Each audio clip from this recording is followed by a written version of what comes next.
Assalamualaikum warahmatullahi wabarakatuh. Ketemu lagi dengan Bribka Suyono, masih di channel Suyono Listrik, channel edukasi, motivasi, lepas dari anxiety, psikosomatis maupun asam lambung berdasarkan pengalaman yang saya alami. Apa kabar Anda semua? Saya doakan semoga Anda sehat jasmani maupun jiwani dan segera dilepaskan dari belenggu anxiety, psikosomatis maupun asam lambung. Oke, yang baru bergabung ya, saya ingatkan lagi untuk melihat video saya yang dulu-dulu ya, dan jangan lupa subscribe ya. Kalau Anda belum jelas dengan apa yang saya ungkapkan di sini, Anda boleh bertanya di kolom komen dan semaksimalnya akan saya balas begitu. Karena apa? WA saya sekarang itu nomornya yang nomor dulu itu yang megang adalah admin gitu ya. Jadi kalau Anda bertanya di WA, nanti yang jawab itu admin ya, admin saya. Anda sudah nonton video saya yang kemarin itu, yang saya testimoni dari dua teman saya satu kantor itu, yang 20-an itu ya. Kalau Anda sudah menonton, Anda pasti sudah paham sifat dan sikap saya itu bagaimana. Nah, di sini memang kita harus banyak introspeksi diri ya, menyadari dan selanjutnya ikhlas dan harus sabar begitu. Kenapa? Karena anxiety psikosomatis itu tidak datang langsung begitu saja tanpa sebab. Ya, pasti kita itu mengundang sakit itu. Makanya sakit itu datang. Sakit itu datang karena kita yang mengundang. Gitu ya. Kalau sakit pikiran, ya anxiety psikosomatis, itu berarti kita mengundangnya itu dari pemikiran-pemikiran kita, dari pola pikir kita, begitu. Kalau asam lambung, itu bisa kita undang dari makanan yang kita makan. Juga bisa dari pikiran kita, begitu. Ya, itu. Untuk lebih jelasnya, antara pikiran, ya, pikiran. Penyebabnya itu kenapa bisa pikiran? Iya, karena apa? Orang yang dengan pemikir berat, ya, suka memikir yang berat-berat, apa-apa dipikir, terlalu memikir yang jauh, yang belum tentu terjadi, terus selalu was-was, ya, itu bisa mengundang yang namanya sakit pikiran. Nah, kalau dari sifat, misalnya egonya tinggi, ya, ingin menang sendiri, terus apa, orangnya ingin perfect kayak saya ini ya. Ya semua ini sifatnya dan sikapnya kayak saya begitu ya. Ego, inginnya perfect, tampil dengan sempurna ya.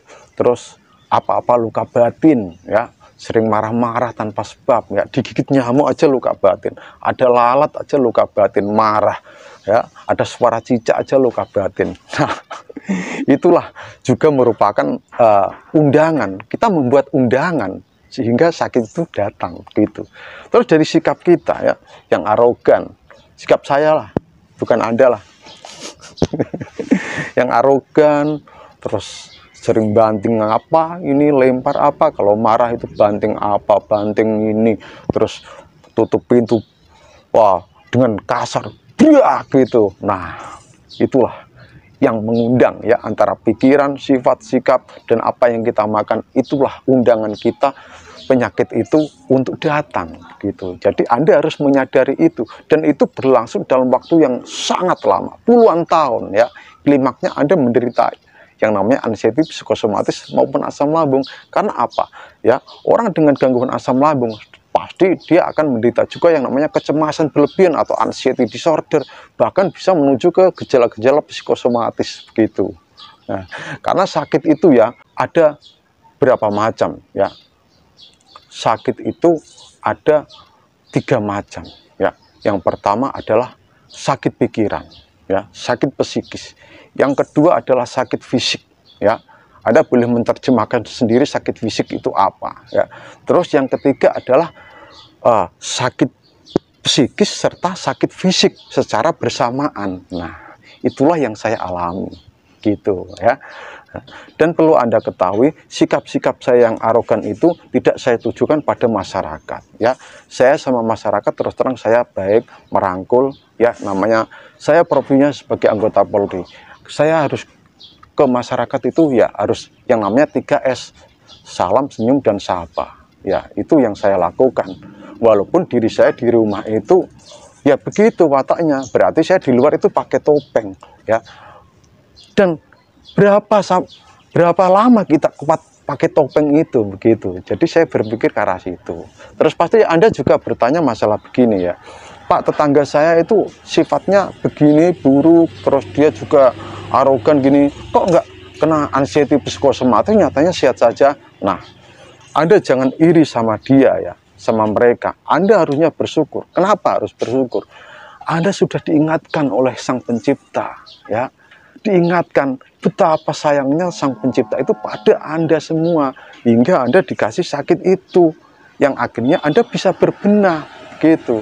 Terus kalau sudah tidak diingatkan ya, orang yang punya ini nggak kena sakit apa-apa dia. Nah, Allah itu ya mengingatkan hambanya, ya mengingatkan hambanya itu ada berbagai cara, ya.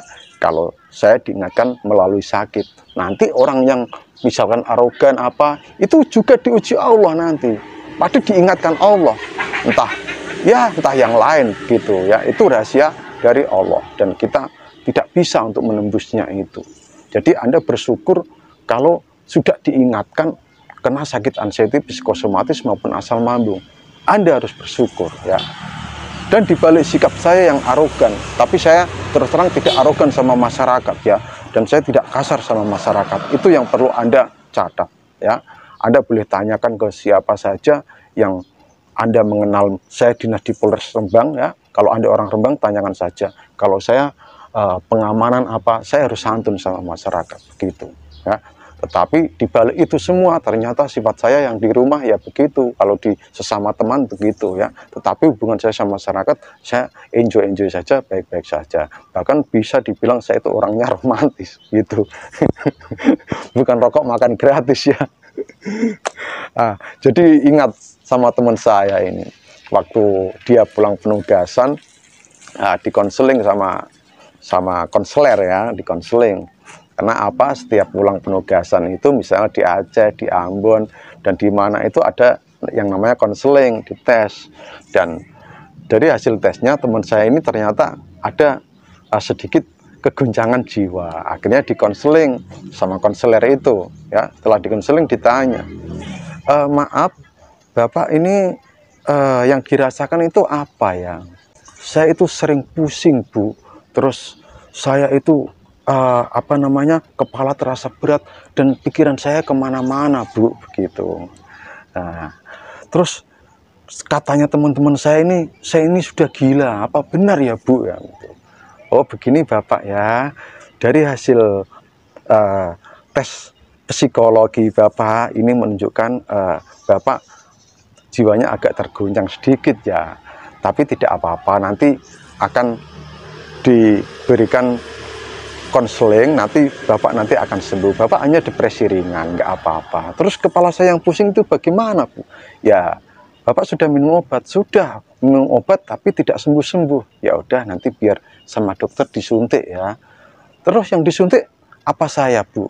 Ya pantat Pak. Duh, berarti Ibu orangnya juga gangguan jiwa. Loh, kok bisa gitu Pak? Loh, yang sakit kan kepala saya, masa yang disuntik pantat saya begitu. Itu bener loh ya, itu bener.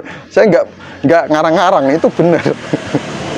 Nah, dari pemaparan saya tadi, ungkapan saya tadi, antara yang namanya pikiran, sifat, sikap, nah itu yang harus diperbaiki begitu. Anda perbaiki itu dulu. Kalau Anda memang sudah tidak bisa memperbaiki sendiri ya, karena memperbaiki sendiri itu tanpa pengetahuan itu akan susah.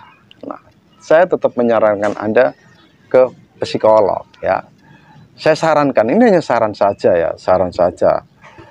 Terus yang kedua, ya kalau memang sudah mengganggu ke fisik Anda ya, gangguan-gangguan itu sudah mengganggu ke fisik, ya harus ke psikiater gitu. Dia diberi obat. Karena yang bisa memberi obat itu psikiater. Kalau psikolog itu hanya konselor, kalau nggak salah hanya konseling ya. Nggak, mohon maaf kalau saya salah ya. Kalau psikolog itu hanya dia konselor, mengkonseling ya, konseling gitu, tidak bisa memberikan obat gitu. Nah, kalau sudah mengganggu fisik, silakan Anda segera ke psikiater. Karena apa? Anda perlu pertolongan yang cepat begitu, ya. Atau Anda bisa ke dokter yang Anda percaya. Memang saya nggak pernah ke psikiater, tetapi saya berobat juga di dokter saraf begitu. Ya, saya berobat dokter saraf, dikasih obat antidepresan, ya. Dikasih obat antidepresan, dikasih obat tidur. Ya, itu memang saya minum selama 2 bulan. Tetapi karena saya tidak belum bisa mengelola pikir ya, mengubah pola pikir. Jadi obat itu efeknya sedikit, bahkan saya merasa itu tidak ada efeknya ya. Saya minum dan tidak minum itu sama saja begitu ya. Jadi saya hentikan, tetapi saya masih berobat, saya minum obat yang hipertensinya itu ya. Yang hipertensinya itu saya minum terus ya. Karena kalau sudah hipertensi itu harus minum obat kata dokter ya. Saya minum aja, walaupun kadang saya lupa, walaupun seminggu tidak saya minum, tetapi saya di sini dengan juga ada herbal-herbal yang untuk hipertensi saya minum juga. Terus dari makanan yang katanya untuk menurunkan, menstabilkan tensi ya, seperti timun, terus kayu manis, apa itu saya konsumsi ya begitu. Jadi saya nggak pernah ke psikiater maupun ke psikolog, tetapi ini hanya saran saya aja ya. Kalau Anda memang tidak bisa melakukan tip-tip dari saya, Anda harus datang ke psikolog maupun psikiater gitu. Jadi jangan anti obat, jangan anti dokter ya. Tetap Anda sebagai manusia, sebagai makhluk sosial, Anda butuh bantuan orang lain ya. Karena apa? Motivasi dari saya ini tidak bisa menyembuhkan Anda, tetapi bisa setidaknya memberi gambaran, oh begini, dan bisa memberikan semangat pada Anda bahwa sakit ini itu bisa sembuh kalau kita bisa mengubah pola pikir ya. Dengan apa itu ya? Anda harus sering meditasi, relaksasi ya. Istirahatkan otak Anda di waktu malam hari itu, otak istirahat, off. Otak itu harus off waktu malam hari. Makanya saya itu ada video saya yang Anda nanti bisa lihat di sini, yaitu istirahatkan otak. Nah, itu kenapa saya memberikan sugesti-sugesti.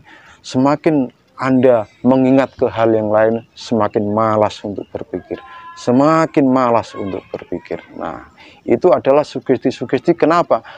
Kalau Anda mengingat suatu hal yang lain, misalnya mengingat, wah saya kok begini, nanti begini, mana, itu semakin malas berpikir. Kalau itu Anda dengarkan setiap malam, setiap hari, maka sugesti itu akan masuk di pikiran bawah sadar Anda, dan yang Anda ingat adalah malas untuk berpikir, malas untuk berpikir, begitu ya.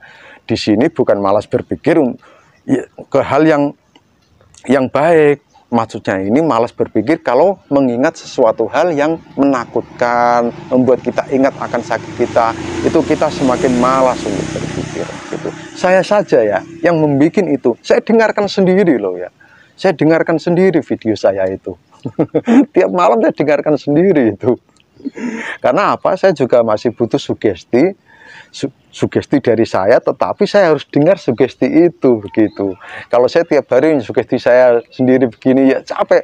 Makanya saya memberi kadang menciptakan sugesti-sugesti itu, saya rekam terus saya dengarkan di pakai headset atau earphone begitu. Itu adalah trik-trik saya juga. Jadi Anda juga harus punya trik tersendiri untuk menghilangkan sakit Anda ya. Itu tetap semangat ya, tetap semangat. Nggak boleh kendor ya. Anda tetap semangat, intinya semangat. Terus intinya juga Anda harus tenang dulu, harus rileks, yaitu apa? Yaitu meditasi, relaksasi ya. Kalau ada yang bilang meditasi itu sesat atau bagaimana, ya silakan saja kalau orang berpendapat begitu ya. Makanya kita ambil dari segi positifnya. Meditasi itu kalau bahasa Jawanya itu semedi ya. Makanya orang Jawa itu ya, dulu dia itu punya kamar tersendiri buat ibadah. kamar kosong untuk ibadah, ya itu apa, untuk semedi ya, untuk semedi atau meditasi begitu ya. Kalau bahasa Jawanya semedi ya, bahasa Indonesianya mungkin yang lebih terkenal adalah meditasi. Dan meditasi ini bisa dilakukan oleh semua agama karena motivasi saya ini lintas agama ya, begitu ya. Jadi yang bilang meditasi itu misalnya sesat apa ya, terserah penilaian Anda ya, karena kita semua itu harus mengambil yang positifnya begitu ya. Apa-apa sesat, apa-apa dibilang bid'ah, itu terus terang saya yang tidak suka begitu ya. Jadi kalau Anda ingin mengikuti saya dan yakin kalau meditasi itu memang tidak menyimpang dari ajaran agama, ya silakan Anda lakukan begitu ya. Kalau menyimpang dari agama ya silakan Anda tinggalkan. Tetapi saya ngomong di sini saya juga punya dasar dong. Bolehkah orang berdiam diri, mengatur napas, rileks, mengingat Allah, nah memberikan sugesti pada dirinya sendiri, itu sesat atau tidak? Sudah saya tanyakan, tidak sesat. Coba orang iktikaf di masjid, itu sama aja dia berdiam diri di masjid, berdiam diri di masjid sambil mengingat Allah gitu ya. Jadi makanya untuk lebih praktisnya Anda itu saya wajibkan untuk PBNU ya, saya wajibkan untuk PBNU. Tapi jangan salah paham dulu, apa itu PBNU? P-nya itu Pancasila, B-nya itu Bhinneka Tunggal Ika, N-nya itu NKRI, U-nya itu Undang-Undang Dasar 1945. Oke, setuju Anda untuk PBNU? Kalau Anda setuju untuk PBNU, silahkan tinggalkan di kolom komen ya. Jangan dipelintir ya. Wah, Pak Yono ini mengajarkan saya untuk masuk menjadi PBNU. PBNU itu yang saya maksud itu tadi ya, P-nya itu Pancasila, B-nya Bhinneka Tunggal Ika, N-nya itu NKRI, U-nya itu Undang-Undang Dasar 1945. Oke. Semoga Anda paham apa yang saya ungkapkan ya. Jadi silakan Anda harus sering relaksasi, meditasi ya, olah nafas. Nah, itu untuk mendapatkan relaksasinya adalah di situ. Itu kuncinya sebenarnya ya. Selain Anda kalau masih minum obat dari dokter, silakan Anda lanjutkan karena itu merupakan ikhtiar insani Anda. Ya harus Anda lanjutkan ke dokter. Pak, nanti saya ketergantungan. Tidak, dokter itu sudah punya takaran tersendiri ya. Bagaimana cara kita juga dalam minum obat itu ya. Kalau Anda menganggap mempertuhankan obat, misalnya kalau saya tidak minum obat ini nanti saya pasti tidak bisa tidur, Anda sudah mensugestikan itu ya, nanti bisa ketergantungan, itu bisa. Jadi obat itu anggap saja sarana begitu ya, minum aja. Sekali-kali Anda lupa minum obat lah, sekali-kali lupa aja ya, lupa minum obat. Sekali-kali Anda harus bisa lupa ya. Gimana cara Anda bisa lupa minum obat itu? Nah, gitu. Mungkin hanya itu saja. Salam sehat dari Bribka Suyono. Wassalamualaikum warahmatullahi wabarakatuh.